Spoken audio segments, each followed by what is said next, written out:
Hello and welcome to Chapter 5, Infection Control Principles and Practices.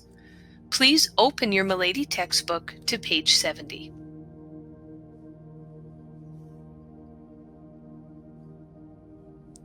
Please begin on the second paragraph on page 70. It is noteworthy.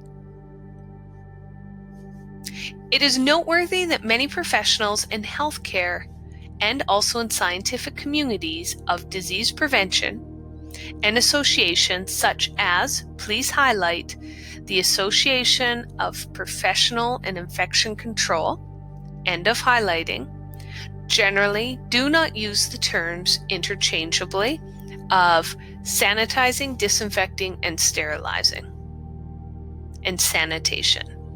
Instead, it is more common for infection control professionals to use these terms.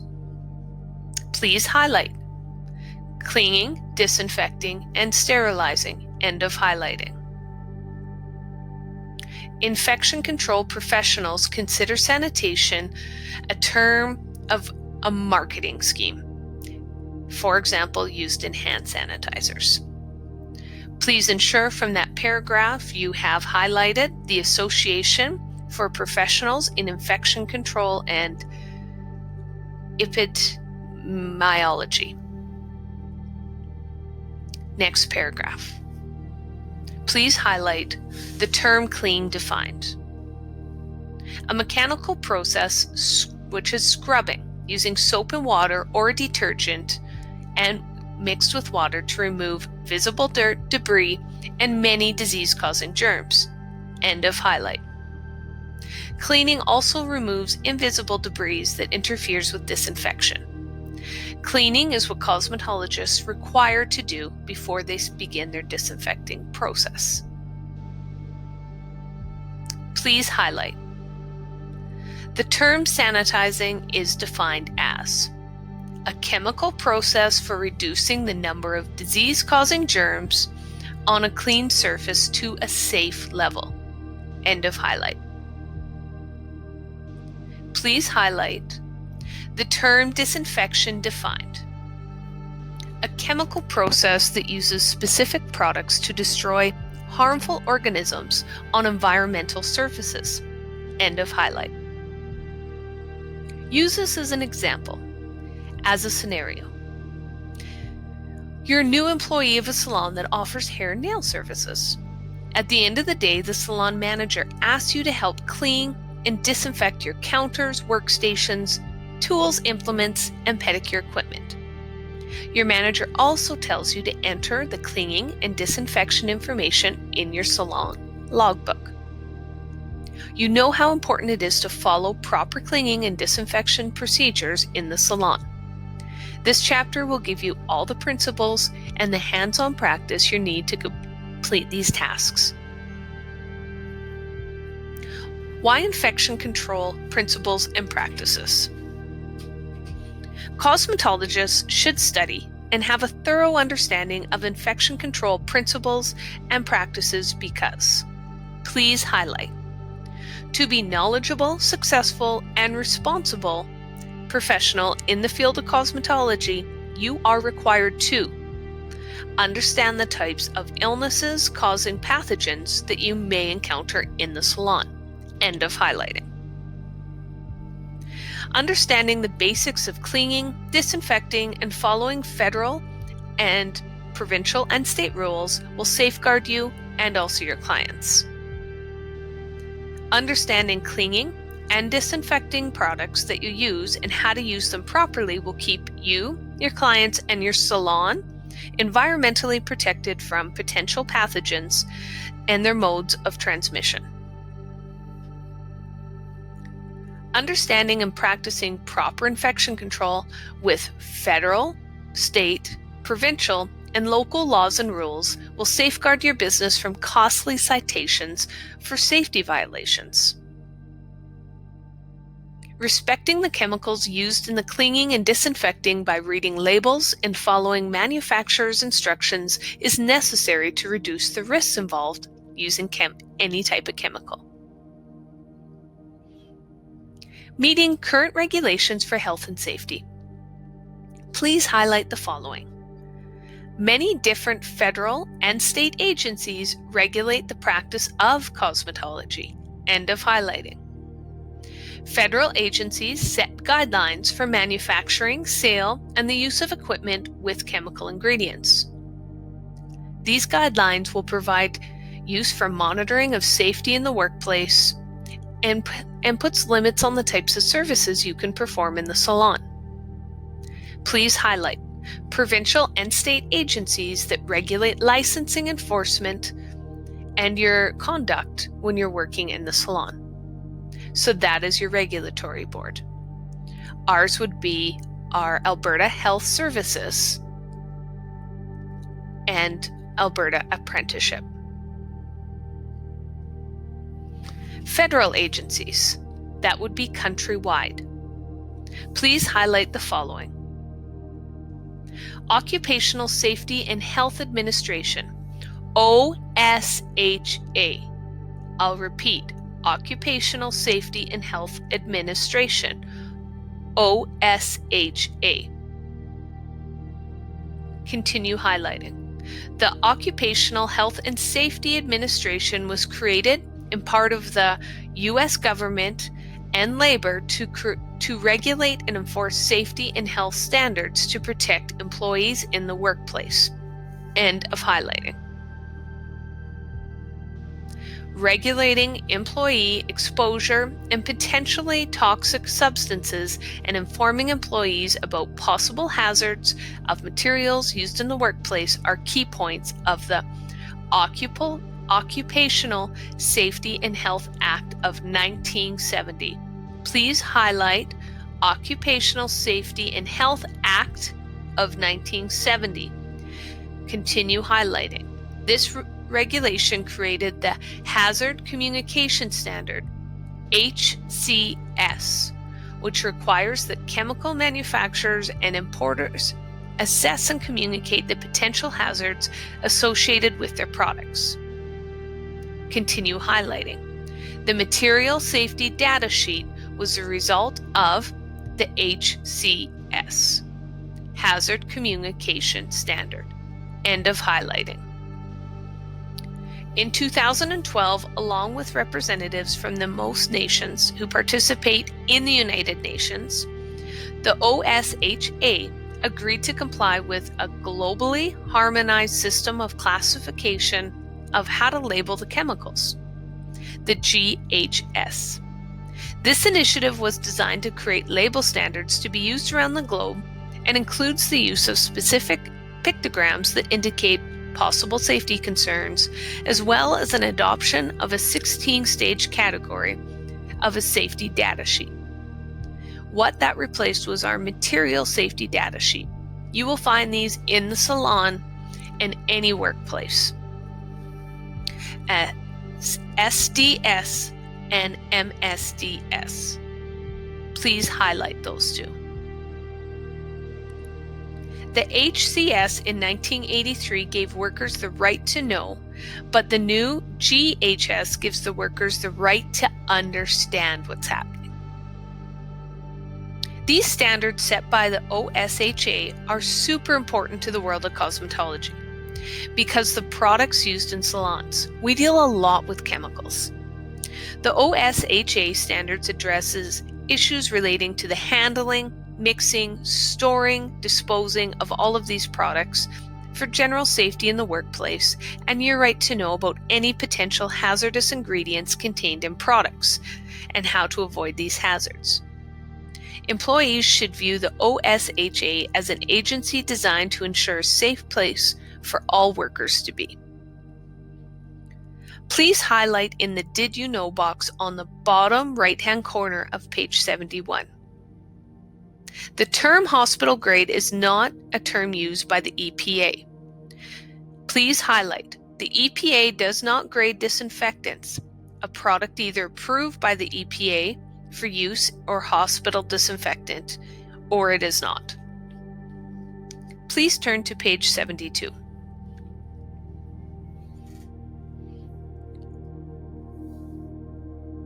Please note all 16 items for your safety data sheets. It's your right to know.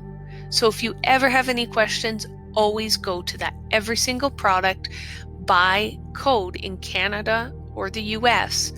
Actually, anybody who's involved in the United Nations is required to have these with their products. So moving on to page 72, Safety Data Sheet. The SDS replaces the Material Safety Data Sheet. As of June 2015, both federal and state laws require that manufacturers have to have an SDS sheet, Safety Data Sheet, previously known as Material Safety Data Sheet, for all chemical products and sold. There's typically 16 categories of information, and all SDS sheets will be organized identically. Here's the categories are, 1, identification. So it has to have a product identifier, manufacturer, or distributor with contact information with an emergency phone number on it. Number 2, hazard identification.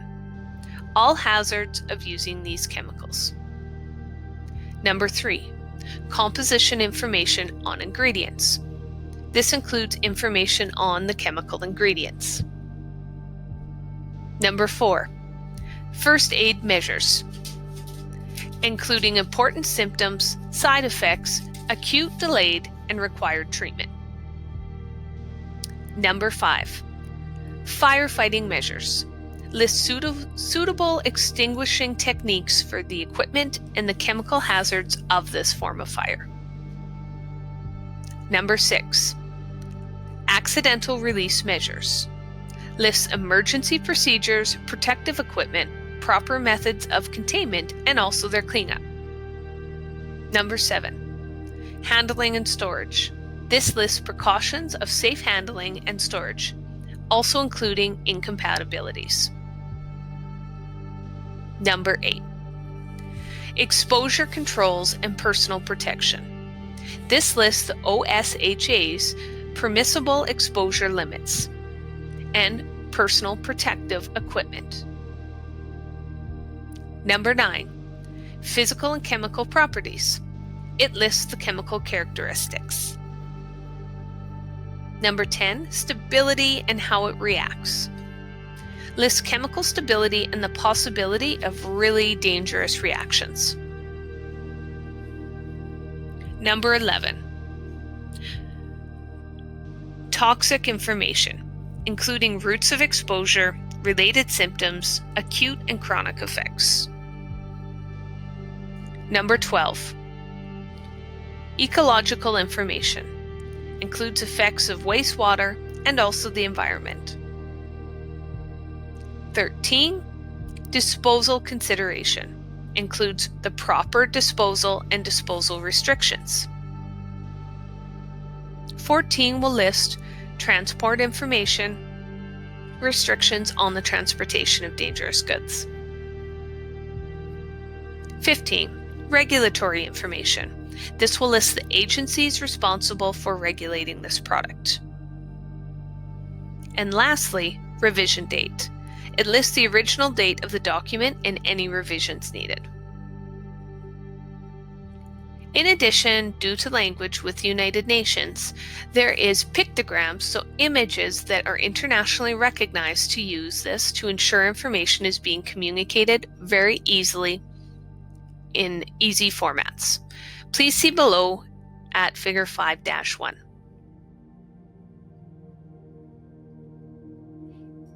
Please move down to Environmental Protection Agency, EPA. Please highlight Environmental Protection Agency.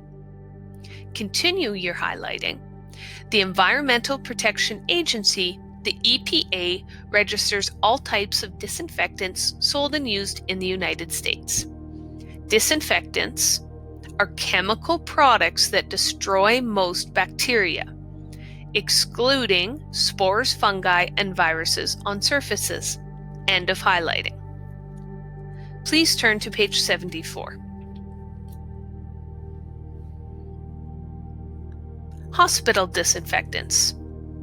Please highlight. Hospital disinfectants are designed by the EPA as being effective enough to be used in hospital settings. End of highlighting. They can be used on many non-porous surfaces in the salon. Please highlight. Non-porous surface means an item that is made or constructed of a material that has no pores or openings and it will not absorb liquid. Hospital disinfectants control the spread of disease. End of highlighting. An abnormal condition of all or part of the body or its systems or organs which makes the body incapable of carrying a normal function is what a disease is. The most commonly used products of this group are, please highlight. The most commonly used of products in this group are called quaternary ammonia compound, commonly known as QUATs. Please star QUATs. End of highlighting. These products made of quaternary ammonia cactions are designed for disinfections and non-porous surfaces.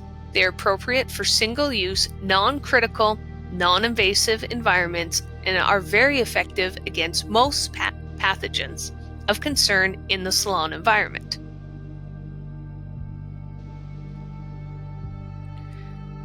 Please highlight tuberculous cell disinfectants are proven to kill the bacteria that cause tuberculosis. End of highlighting. In addition, the pathogens destroy the use of hospital disinfectants. Please highlight. Tuberculosis is a disease caused by bacteria that is transmitted through coughing or sneezing. It is not transmitted on surfaces. End of highlighting. Tuberculosis disinfectants are one kind of hospital disinfectants. The fact that these disinfectants are effective against this additional pathogen does not mean that you should automatically reach for them. Please highlight the following. Some of these products can be harmful to salon tools and equipment. They may require special methods of disposal. End of highlighting.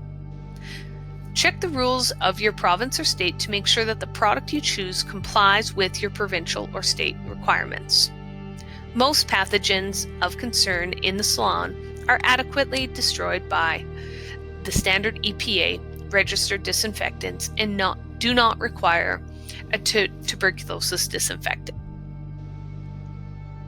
It is by federal law to use any disinfecting product contrary to its labeling. It is against the law to do that. Before the manufacturer can sell a product for disinfecting surfaces, tools, implements, or equipment, they must obtain an EPA registration number that certifies that their disinfectant, when used correctly, will be effective against the pathogens on the label. For example, you're doing a pedicure. The pedicure tub disinfectants must be approved for that specific use by the manufacturer, or you'll be breaking federal law by marketing them for disinfecting pedicure tubs. This means if you're not following the labeling instructions for mixing, contact time, and the type of surface of the disinfecting product you used on, you're not complying with our provincial and federal law. So you are then now liable if somebody sues you, and you will be held responsible. Provincial and state regulatory agencies. Provincial and state regulatory agencies exist to protect salon professionals and also their clients' health and safety when they receive their client services. These agencies include licensing agencies, state boards of cosmetology, commissions, and other health departments. Regulatory agencies require that everyone working in a salon or spa, they follow one specific procedure. They enforce the rules through inspections and investigations via consumer complaints, and also as part of an agency's responsibility. This agency can issue penalties against both the salon owner and the cosmetologist. These penalties include warnings, fines, probation, and suspension and revoking all their licenses. It's very vital that you understand and follow the laws and rules of your state at all times. Your safety will depend on it. Page 75. Laws and rules. What is the difference? Laws are written both by federal and state or provincial that determine the scope of the practice which each license will allow and the holder to do, and to establish guidelines for regulatory agencies to make rules. Laws are also called statutes. Rules and regulations are more specific than laws. Rules are written by the regulatory agency or the state board, and they determine how the law must be applied. Rules establish specific standards of conduct that may be changed or updated frequently. Cosmetologists must be aware of any changes or updates to the rules, regulations, and they must also comply with them. Understanding the principles of infection. Being a salon professional is fun and it's also rewarding, but it's also a huge responsibility. Please highlight: one careless action could cause injury or infection cause an invasion of body tissues by disease-causing pathogens. If your actions result in an injury or an infection, you can you lose your license or ruin your salon's reputation. End of highlight. Fortunately, preventing the spread of infection is easy when you know how to do the proper procedures and you follow them at all times. Infection control. Please highlight: infection control refers to the methods used to eliminate or reduce the transmission of infection organisms. End of highlighting. Cosmetologists must understand and remember the following 4 types of microorganisms. Please highlight: bacteria. Please highlight viruses. Please highlight fungi. Please highlight parasites. Under certain conditions, many of these organisms can cause infectious disease. Please highlight: an infectious disease is caused by pathogenic, so that is harmful, pathogenic means harmful, organisms that enter the body. An infectious disease may spread from one person to another. End of highlight. Please turn to page 76. In this chapter, you will learn how to properly clean, disinfect your tools and equipment, and use the salon so they are safe for you and your clients. Please highlight: to clean. Cleaning is a mechanical process scrubbing using soap and water or detergent and water to remove all visible dirt, debris, and many disease-causing germs from tools, implements, and equipment. End of highlight. Please highlight: the process of disinfection is a chemical process that destroys most, but not necessarily all, harmful organisms on environmental surfaces. End of highlighting. The pathogens of concern in cosmetology are effectively destroyed by the disinfection process, which is required in all states. Cleaning and disinfecting procedures are designed to prevent the spread of infection and disease. Please highlight: disinfectants used in the salons must be bactericidal, capable of destroying bacteria; virucidal, capable of destroying viruses; and fungicidal, capable of destroying fungi. End of highlight. Please ensure you highlight: disinfectants used in the salon must be bactericidal, capable of destroying bacteria; virucidal, capable of destroying viruses; and fungicidal, capable of destroying fungi. End of highlight. Be sure to mix and use these disinfectants accordingly to instructions on the labels, so they are actually safe and effective. Infection can be transmitted through contaminated salon tools and equipment if the proper disinfection steps are not taken after every single salon service. You may have professional and also a legal obligation to protect clients from harm. using proper infection and control procedures. If a client is infected or harmed because you performed an infection control procedure incorrectly, you will be found legally responsible. Let's move on to bacteria. Bacteria, please highlight. Bacteria are one-celled microorganisms that have both plant and animal characteristics. End of highlighting. Please highlight. A microorganism is any organism of microscopic or submicroscopic size. End of highlight. Some bacteria are harmful and some are harmless. Bacteria can exist, please highlight. Bacteria can exist almost anywhere on the skin, in water, air, and in decayed matter on environmental surfaces.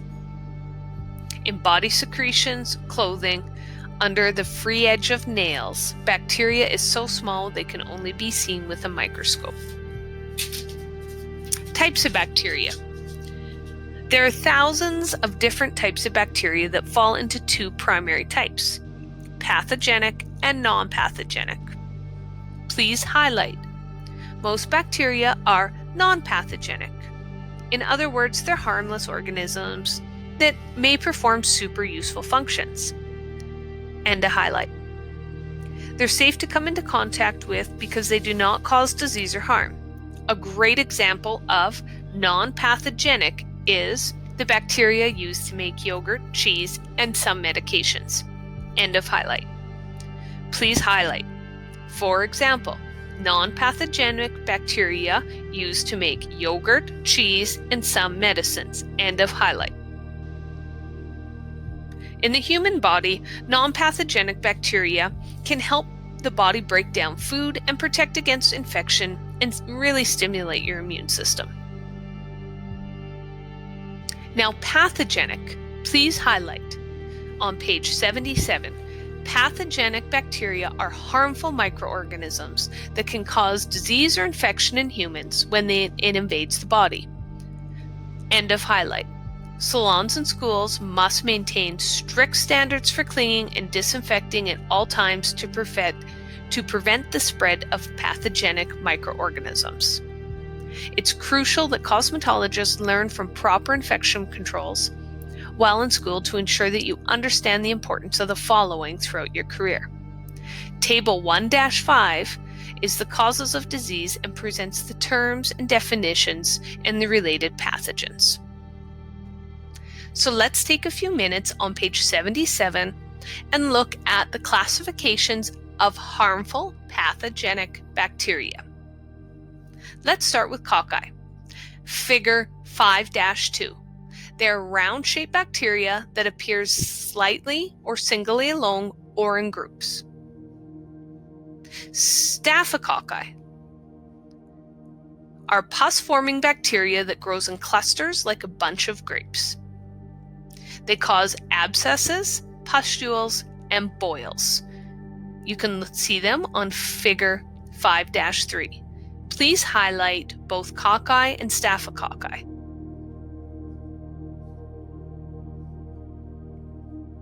Continue your highlighting with streptococci. That is figure 5-4. They're pus-forming bacteria arranged in curved lines resembling a string of beads. They cause infections such as strep throat and also blood poisoning.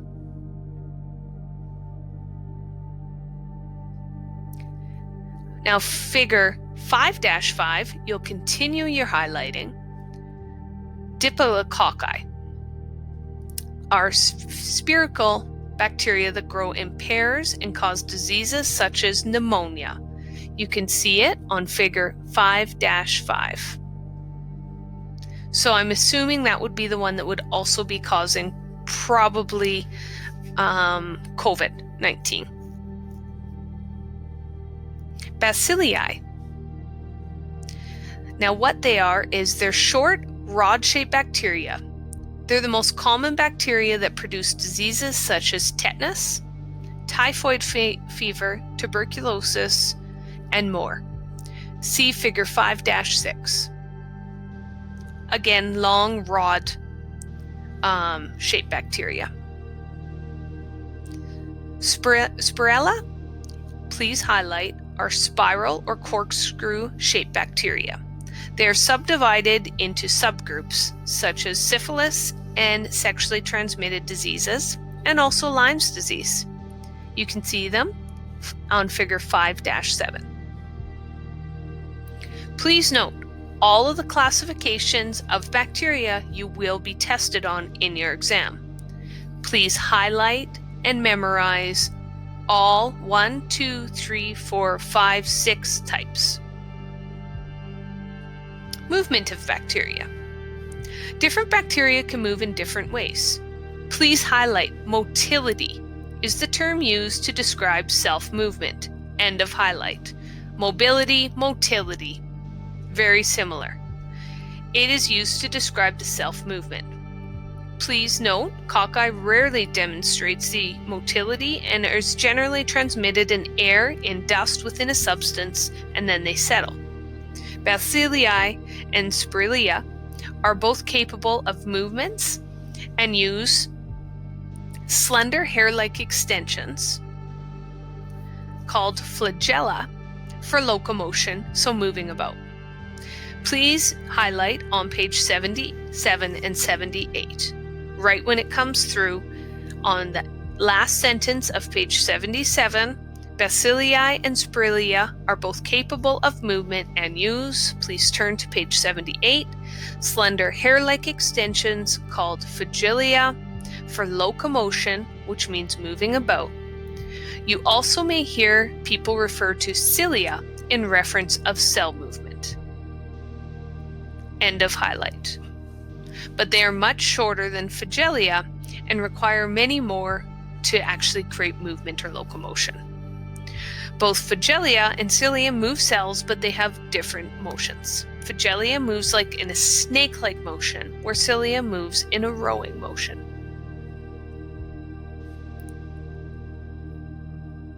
You'll see on table 5-1, this is also really great information to just add into your flashcards. Bacterial growth and reproduction. When seen under the microscope, bacteria can look like tiny bags. They generally consist of an outer cell that contains a liquid called a protoplasm. Bacterial cells grow and they reproduce. The life cycle of bacteria consists of two distinct phases: an active phase and an inactive phase. Let's start on the active phase. Please highlight active phase. During the active stage, bacteria grow and reproduce. End of highlighting.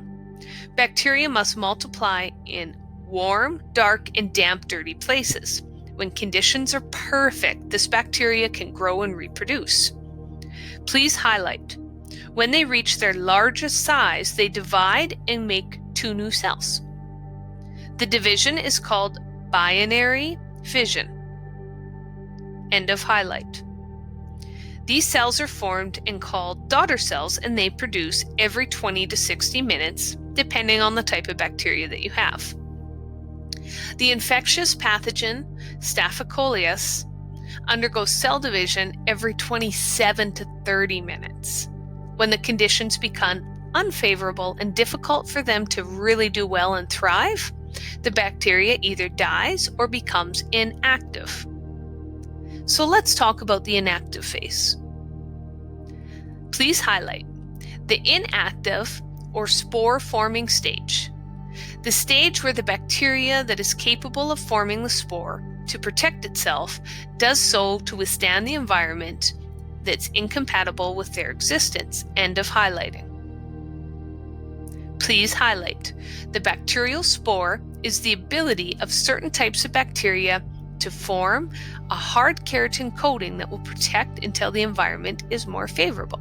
So essentially what they do is create a shell around themselves. End of highlighting. Certain bacteria, as the bacteria causes tetanus, botulism, and many other awful diseases, they can coat themselves with a wax-like outer shell during the unfavorable conditions. It makes them able to withstand long periods of famine, dryness, and unsuitable temperatures.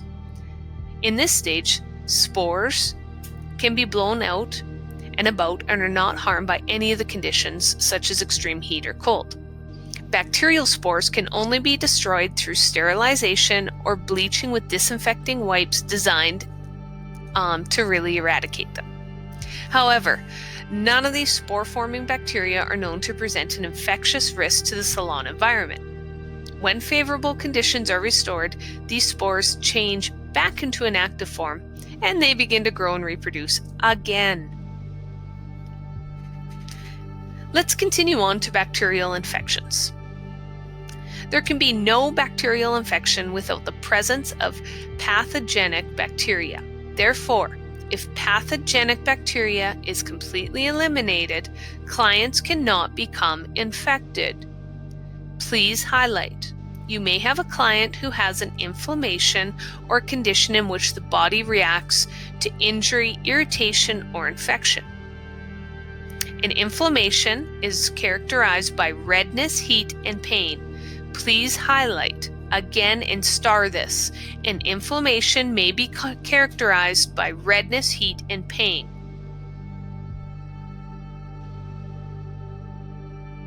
Please highlight. Pus is a fluid containing white blood cells, bacteria, and also dead cells, and it's a byproduct of this infectious process. The presence of pus can be a sign of a bacterial infection. End of highlighting. Please highlight, and please star around local infection. A local infection such as a pimple or an abscess is confined to a particular part of the body and appears as a lesion containing pus. End of highlighting. A systemic infection, please highlight, is an infection where the pathogen has distributed through the body or system of the body rather than staying in one body or one organ. End of highlighting. Oh, pretty heavy stuff. Staphylococci are the most common bacteria that affect humans and are commonly found in our environment, including our bodies, although most strains do not make a cell. Staph bacteria can be picked up on doorknobs, countertops, other surfaces, but in the salon are more frequently spread through skin-to-skin contact. But in the salon, they're more frequently spread again to skin contact, such as shaking hands or through the use of unclean tools or implements.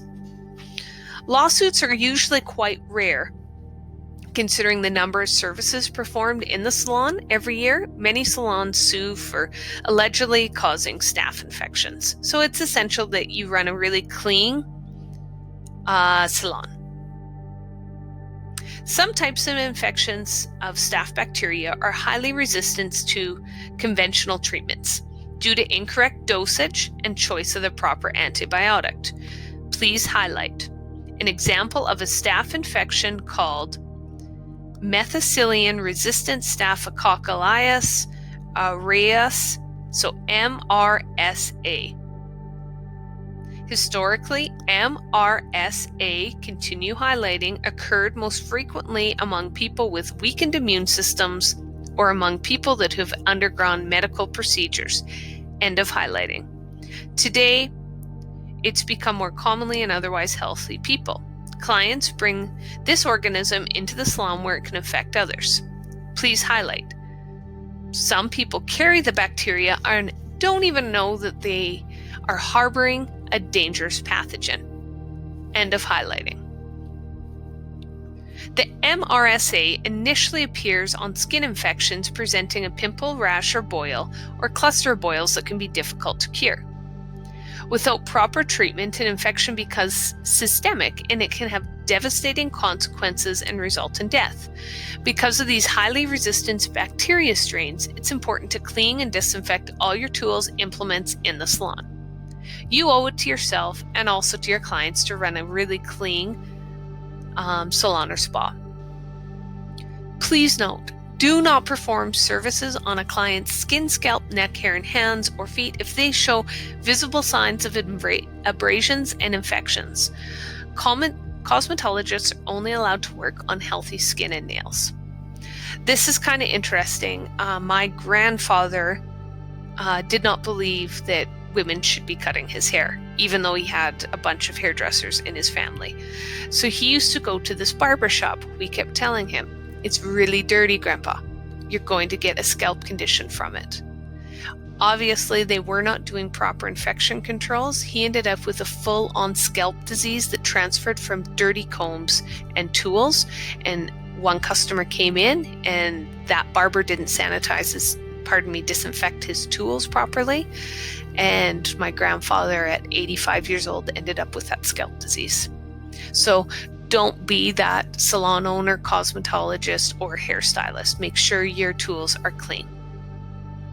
Please highlight the second paragraph on page 80. When disease spreads from one person to another, it's said to be a contagious disease, also known as communicable disease. End of highlighting. Some of the most common contagious diseases that prevent salon professionals from servicing a client are common cold, ringworm, pink eye, viral infections, natural nail and toe infections. The most common way these infections spread is through dirty hands, especially underneath the fingernails and in the webs between the fingers. Make sure to always wash your hands after using the restroom and before eating. Please highlight, contagious diseases can also be spread by contaminated implements, cuts, infected nails, open sores, pus, mouth and nasal discharge, shared drinking cups, telephone receivers, and also towels. End of highlighting. Uncovered coughing or sneezing, spitting in public also spread germs. Table 5-2 is related terms to diseases. A great way to understand how disease spreads. Now let's move on to viruses. A virus, plural virus, is submicroscopic particle that infects and resides in the cells of biological organisms. End of highlighting. Viruses are so small that they can only be seen under the most sophisticated and powerful microscopes. They cause common colds and other respiratory infections. Some viruses that plague humans are measles, mumps, chickenpox, smallpox, rabies, yellow fever, hepatitis, polio, influenza, HIV, which causes AIDS. End of highlighting. One difference between the viruses and bacteria is that viruses can live and reproduce only after taking on over other cells and becoming part of them, while bacteria can live and reproduce on their own. Also, bacteria infections can usually be treated with specific antibiotics, but viruses are not affected by antibiotics. In fact, viruses are hard to kill without harming the body's own immune system. There are many vaccines available for viruses, but not all viruses have vaccines. There are vaccines available for hepatitis B and varicella, which causes shingles. You should strongly consider receiving these vaccines, as well as the seasonal flu for pneumonia. Discuss with your healthcare provider all the different kind of immunizations you should consider. Let's move on to page 80, the bottom of in biofilm. Researchers are learning that biofilms play a large role in disease and infection. Please highlight. Biofilms are colonies of microorganisms that adhere to environmental surfaces as well as the human's bodies. They secrete a sticky protective coating that cements them together and is hard to penetrate. End of highlighting. It grows into a complex structure which many different kinds of microbes. The sticky matrix substance holds the communities together, making them very hard to pierce and disinfect. It keeps the body in chronic inflammation state, which is painful and inhibits all healing. Biofilms are not usually visible and grow very large to be seen with the eyes. Dental plaque is an example of a visible human biofilm.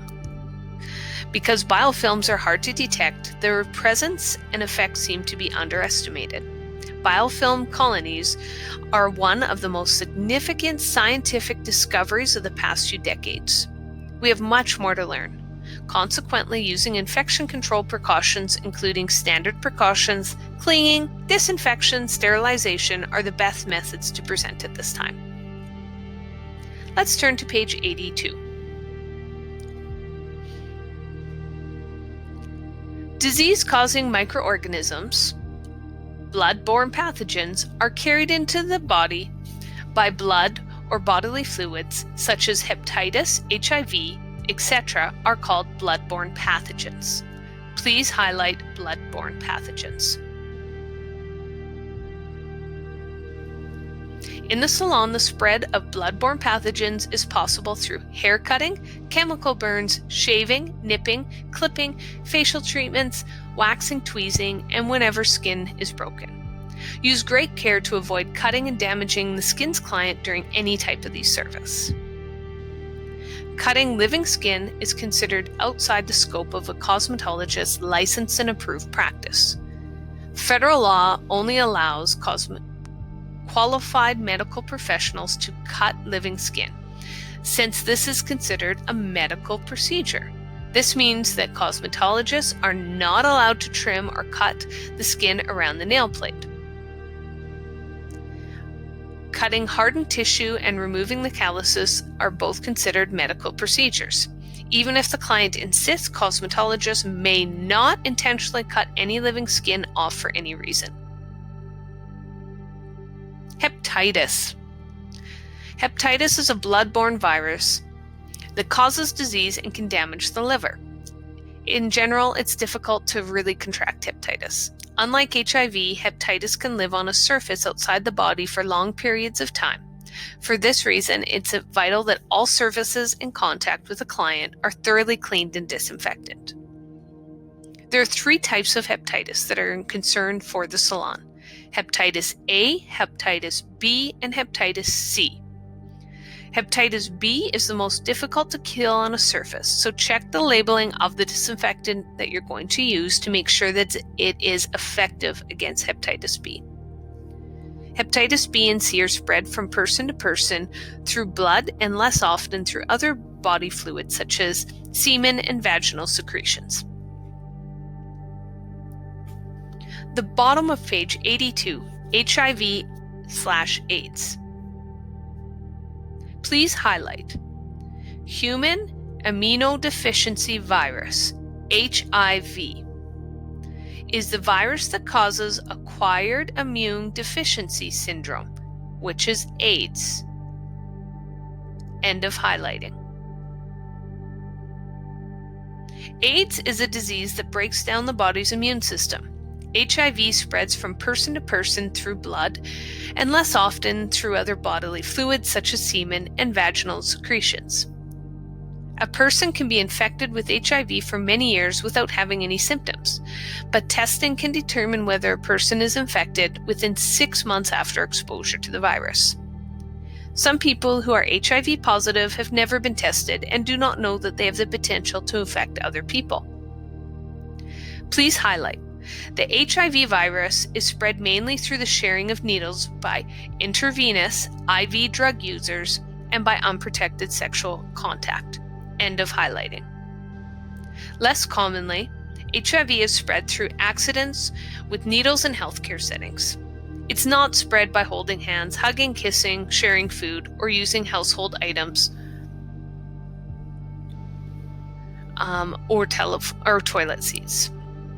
There are no documented cases that indicate the virus has any spread by food handlers, insects, or casual contact during hair, skin, nails, and pedicure salon services. Now, if you accidentally cut a client with a tool, it will be contaminated, whatever might be of the client's blood, including HIV. You cannot continue to use that implement without properly cleaning and disinfecting it.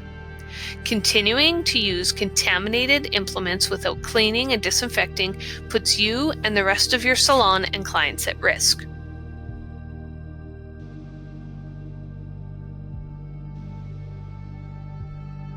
Let's move on to fungi. Fungi. They are single-celled organisms that grow in irregular masses that include molds, mildews, and yeasts. They can cause contagious diseases such as ringworm. End of highlighting. Begin highlighting mildew. Mildew, another fungus, affects plants or grows in inanimate objects but do not cause human infections to the salon. End of highlighting. There are several frequently encountered fungal infections resulting from hair surfaces that look similar and often confused for each other. Please highlight. Folliculitis barbae is also known as an inflammation of hair follicles caused by bacterial infection caused by Staphylococcus aureus. End of highlighting. Outside of healthcare, this is often referred to barber's itch. Please highlight, or hot tub fungi. Please star barber's itch or hot tub fungi. Now let's move on to Tinea barbae. Please highlight. Tinea barbae is a superficial fungi infection caused by a variety of dermophytes that commonly affect the skin. Please highlight. It's primarily limited to bearded areas of the face and neck and around the scalp. This infection occurs almost exclusively in older adolescent adult males.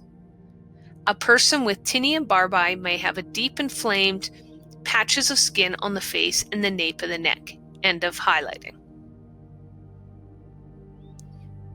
A good way to remember that is Tinea barbae, and think of men.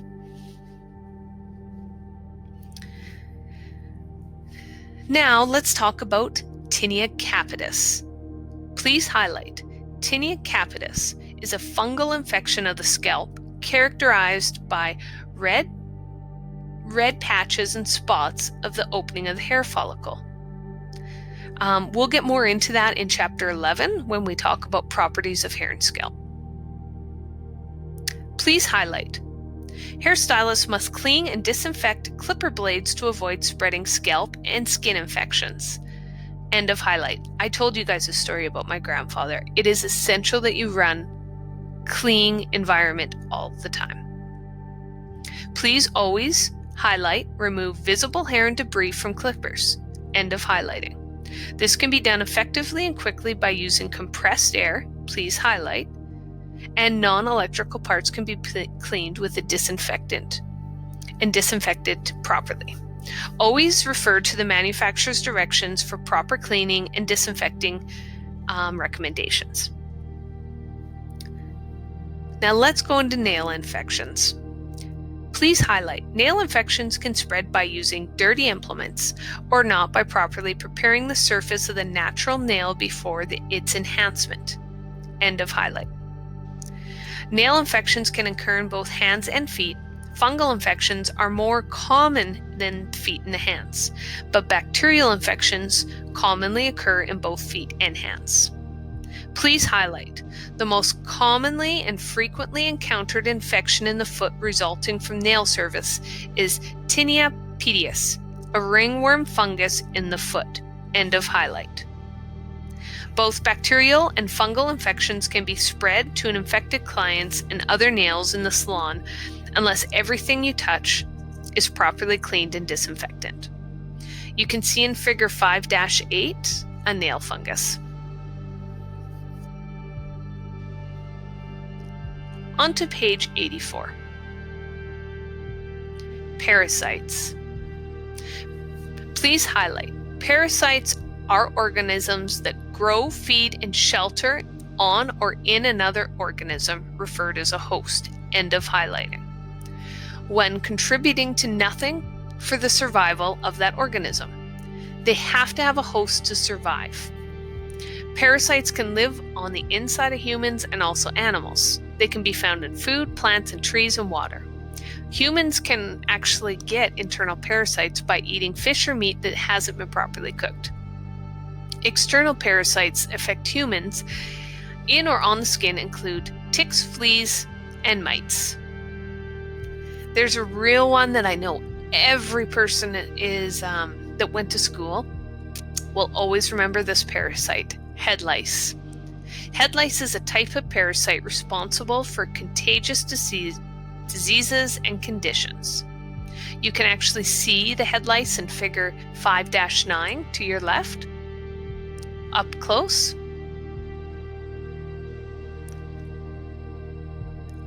Please highlight. Scabies, also a contagious skin disease, is caused by an itch mite which burrows underneath your skin. End of highlight. Contagious diseases and conditions caused by parasites should only be treated by a doctor. Please highlight. Contaminated countertops, tools, equipment should be thoroughly cleaned and disinfected with a registered EPA disinfectant for the time recommended by the manufacturer, or with a bleach solution for a minimum of 10 minutes. Immunity. Please highlight. Immunity is the ability for the body to destroy, resist, and recognize infection. End of highlight. Immunity against disease can either be natural, acquired, and also is a sign of good health. Please highlight. Natural immunity is partly inherited and partly developed through healthy living. Please highlight. Acquired immunity is that the body develops after overcoming disease through inoculation, such as flu vaccines, or through exposure to natural allergens such as pollen, dander, and ragweed. End of highlighting. Preventing the spread of disease. We're at the bottom of page 84. Proper infection control can prevent the spread of the disease caused by exposure of potentially infectious diseases materials on the item surface. Infection control will also prevent exposure to blood and visible debris or residue such as dust, hair, and skin. Proper infection control requires 2 steps: cleaning and disinfecting with appropriate EPA-registered disinfectant. When these 2 steps are followed correctly, virtually all pathogens of concern in the salons can be effectively eliminated. Please highlight. Sterilization, which is the process that destroys all microbial life, can be incorporated, but it's rarely mandated. Effective sterilization typically requires the use of an autoclave to complete. End of highlighting. What an autoclave is, it's a piece of equipment that incorporates heat and pressure. For sterilization to be effective, it must be cleaned prior, and the autoclave must be tested and maintained as per the manufacturer's specifications. Please highlight. Centers for Disease Control and Prevention, CDC, requires that all autoclaves be tested weekly. Please ensure you star autoclaves be tested weekly to ensure proper sterilization of implements. End of highlighting. The accepted method is called the spore test. Commercial sealed packages containing test organisms are subject to a typical sterilization cycle and sent to the contract lab that specializes in autoclave performance testing. Decontamination. Please highlight. Decontamination is the removal of blood and all the other potentially infectious materials on an item surface, and the removal of visible debris or residue such as dust, hair, and skin. End of highlighting. Cleaning. We're on page 85 now. As stated, infection control has 2 steps: cleaning, then disinfecting. Remember that when you clean, you must remove all visible dirt and debris from the tools and implements and equipment by washing it with liquid soap and warm water, and then by using a clean, disinfected nail brush to scrub any grooved or hinged portions of that item. A surface is properly cleaned when the number of contaminants on the surface is greatly reduced. In turn, this reduces the risk of infection. The vast majority of contaminants and pathogens can be removed from these surfaces of tools and implements through proper cleaning. This is why cleaning is an important part of disinfecting tools and the equipment. A surface must be properly cleaned before it can be properly disinfected. Using a disinfectant without cleaning first is like using mouthwash without actually brushing your teeth. It just doesn't fully work properly. Clean surfaces can still harbor small amounts of pathogens, but the presence of fewer pathogens means infections are less likely to be spread. Putting antiseptics on your skin or washing your hands with soap and water will drastically lower the number of pathogens on your hands. However, please note, it doesn't always clean them properly. The proper cleaning of hands requires rubbing hands together using liquid soap, warm running water, a nail brush, and a clean towel. You can see that on Procedure 5-4 in the next page. Do not underestimate the importance of proper cleaning of hand washing.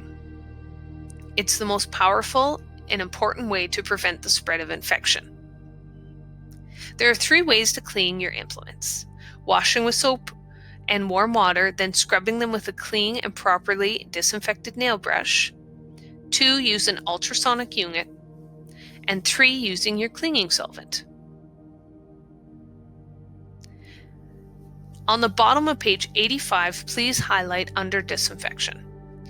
The second step of the infection and control is disinfection. End of highlighting. Remember, with disinfection, the process that eliminates most but not necessarily all of the microorganisms on non-porous surfaces. This process is not effective against bacterial spores. In the salon setting, the disinfection is extremely effective in, please turn to page 86, controlling microorganisms on surfaces such as shears, nippers, and other multi-use tools. Any disinfectant used in the salon should carry an EPA registration number. We've talked about that earlier. It's so important to make sure that you have your EPA registration number and label that clearly states the organisms and the solution strength to be killing all of these pathogenic items. Remember that disinfectants are products that destroy most bacteria, fungi, and viruses, but not spores on surfaces. Disinfectants are not for the use on human skin, hair, and nails. Never use disinfectants as hand cleaners since they can cause skin irritation and allergies. Please highlight, an allergy is a reaction due to a sensitivity of certain foods, chemicals, or other normally harmless substances. End of highlighting. A disinfectant clearly states that the label you should avoid skin contact. Do not put your fingers directly into disinfecting solutions. Disinfectants can be super harmful if absorbed through the skin. If you mix a disinfectant into a container that is not labeled by the manufacturer, and the container must be properly labeled with the date it was mixed, all concentrated disinfectants must be diluted exactly to the instructions by the manufacturers on the label. Now, how do you choose the proper disinfectant? You have to follow the manufacturer's instructions when you're using a disinfectant. Your mixing ratios and the contact time. Please highlight contact time. It's the amount of visibility most of the time required to be effective against pathogens listed on a product label. It's really, really important and can vary widely based on the manufacturer and the delivery method. For example, most concentrates have a 10-minute contact time, where some wipes have a 2-minute contact time. Not all disinfectants have the same concentration, and make sure that you mix the correct proportions according to the instructions on the label. If the label does not have the word concentrate on it, it is the product already pre-mixed for you, and you just use it directly from the container. Please highlight, all EPA registered disinfectants will specify contact time in their directions for use. Continue highlighting. Disinfectants must have the efficiency claim on the label. It is the ability to produce the effect. End of highlighting. As applied to the disinfectant claims, it means the effectiveness in which the disinfecting solution kills microorganisms when according to the labeled instructions.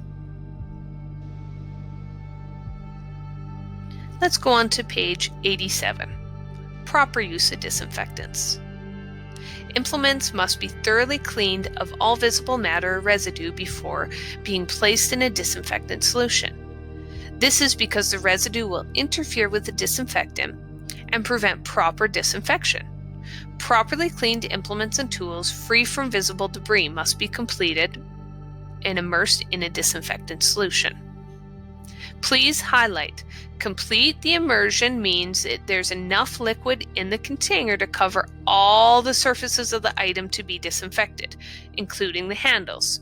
You have to have it in for 10 minutes or for the time recommended by the manufacturer. Please see figure 510. This is barbicide. This is your main tool that you combat in the salon. It is essential that your tools go in and stay for 10 minutes. I've saw people dip their combs in and out and the barbicide is doing nothing.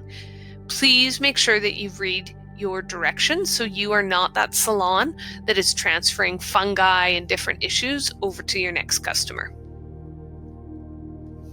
Let's go on to page 88.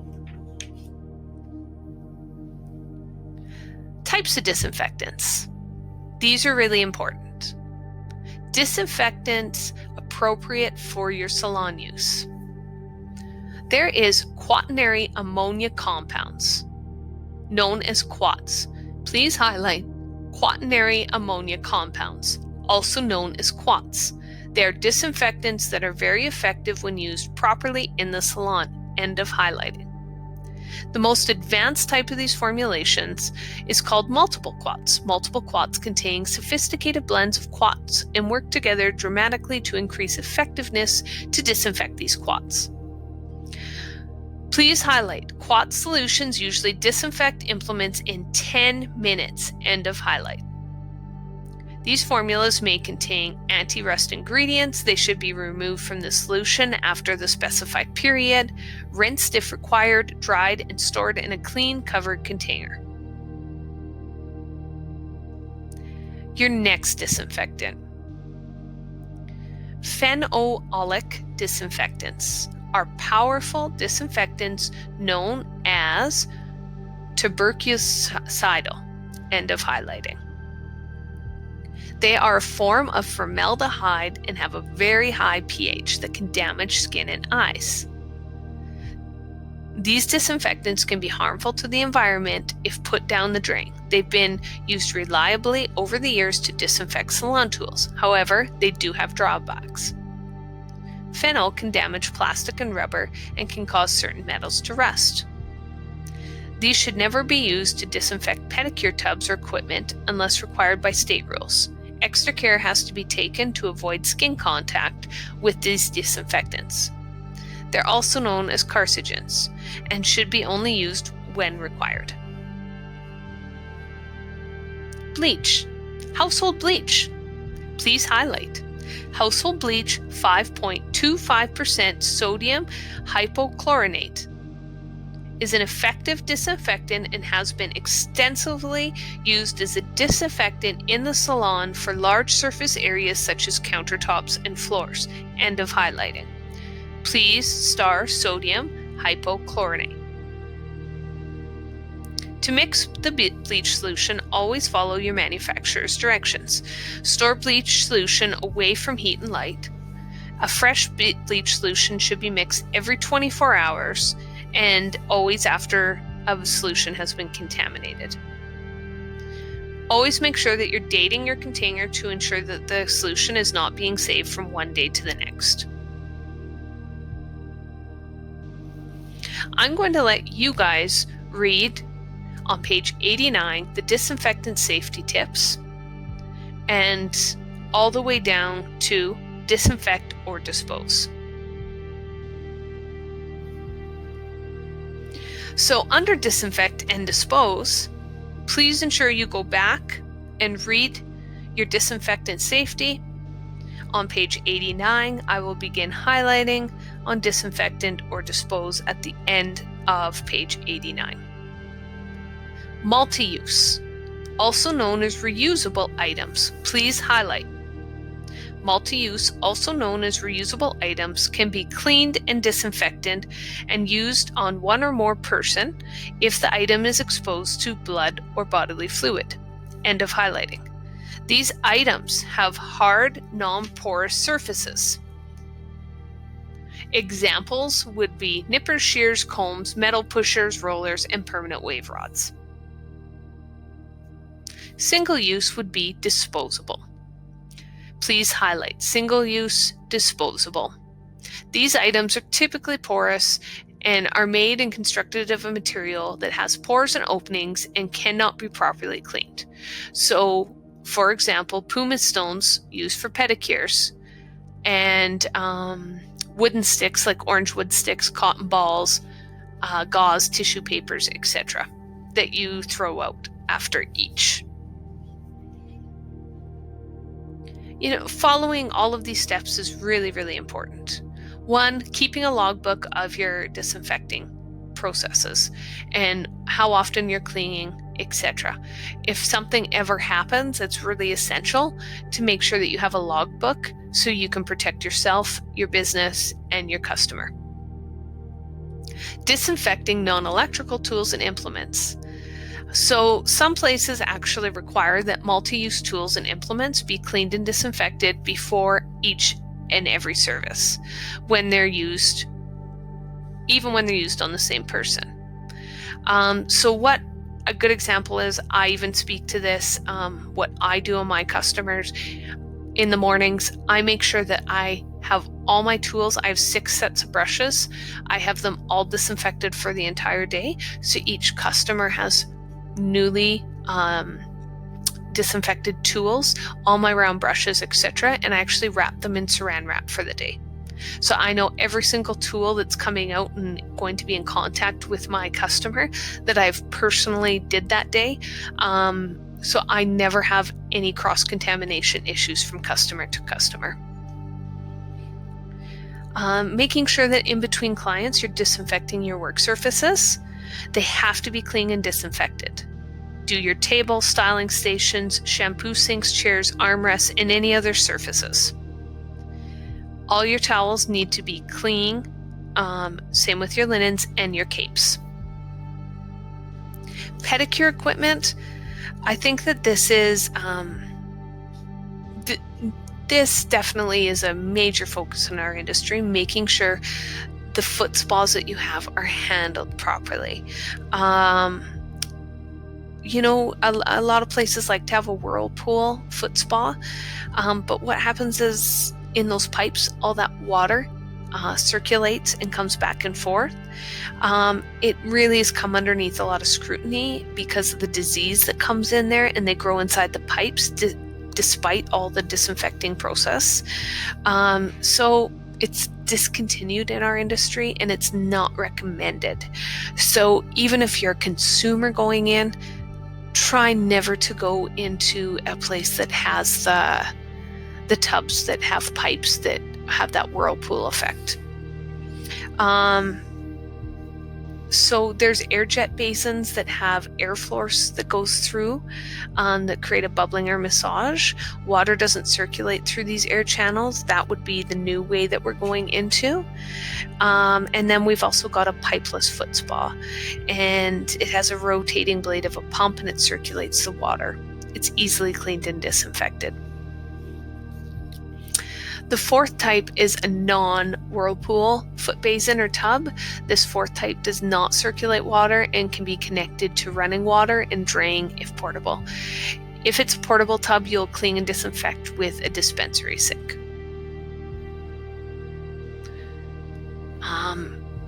I think that page 92, you guys can read on your own about soaps and detergents, additives and power tablets, a dispensary. So a dispensary, what that is that's where you keep your linen, your laundry, all your salon supplies, etc. Make sure that you keep it neat and orderly and all the contents are clearly marked. Store your products as per manufacturer directions. I clearly remember one of my aunt's salons when I was younger burning down because she placed nail products beside, I think it was some type of chemical that reacted and it burnt her salon down. So it's essential that you follow your safety data sheets and the storing procedures on your 16 points. Washing your hands, I believe you can actually see on page 104 the proper washing hand procedures. On page 93, I want to talk about antiseptics. Please highlight. Antiseptics are chemical germicides formulated for use on skin and are registered and regulated by the Food and Drug Administration. End of highlighting. Antiseptics have a high volume of alcohol and products intended to reduce the number of microbes and slow growth on the skin. Neither type of antiseptic can clean the hands of dirt and debris. This can only be accomplished with liquid soap, soft bristle brush, and water. Use hand sanitizers only after properly cleaning your hands and when hand washing is not an option. Never ever use hand sanitizers to disinfect instruments on other surfaces. They're completely ineffective.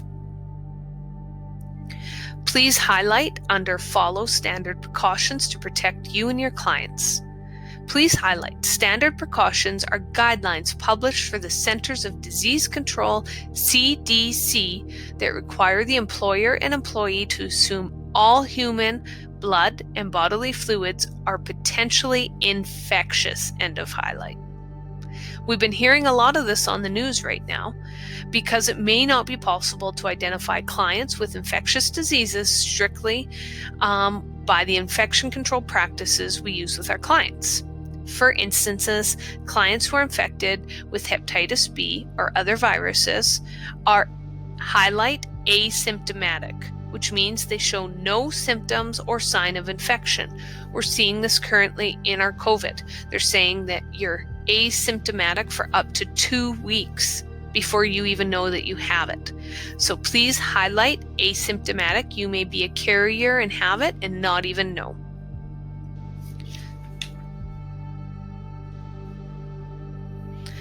On page 94, we talk about personal protective equipment. This can be gloves, the OSHA standard precautions. Always wear your gloves. They're single-use equipment, so you're peeling them on and off, and they can be changed between services. You can actually see on figure 15.5 and 15.16 how to properly remove your gloves. On page 95, an exposure incident, contact with blood or bodily fluid. This is scary, and it's gonna come a day where you are going to be in a situation where you have to handle it. Never ever perform a service on a client who comes into the salon with an open wound or an abrasion. Sometimes accidents happen while the service is actually being performed, although. Please always highlight an exposure incident contact form out, and the contact when skin is broken, there's blood, bodily fluid, or other potentially infectious materials that could result in the performance of an employee's duties. End of highlight. You should, and the client suffer a cut or an abrasion that bleeds during the service, follow the steps outlined in Procedure 5-5. We're going to move on to page 96. You have it upon yourself to see this is typical salon protocol, and this is your professional responsibilities. I'm going to let you read through this. This is reiterated so much through your course load that I feel like I don't need to go over it because you're going to be getting it every hands-on practical service that you're doing. From page 97, this is your full procedure. I want you to read and understand how to properly disinfect your tool and implement. 98 is a continuation. On page 99, 5-2 is how to clean and disinfect whirlpool, air jet, and pipeless foot spas. Please read and review. You will learn all of these techniques when you actually are doing your hands-on work also. It's something that we'll be going over. So I'm not too worried. I just want you to get a general understanding with your theory. This will continue you to page 103. Learning how to clean and disinfect basic foot basins or tubs. These are the most commonly ones that you'll actually see in our industry. You're going to continue to page 104, where you're going to go on to activity 5-4 to see proper hand washing.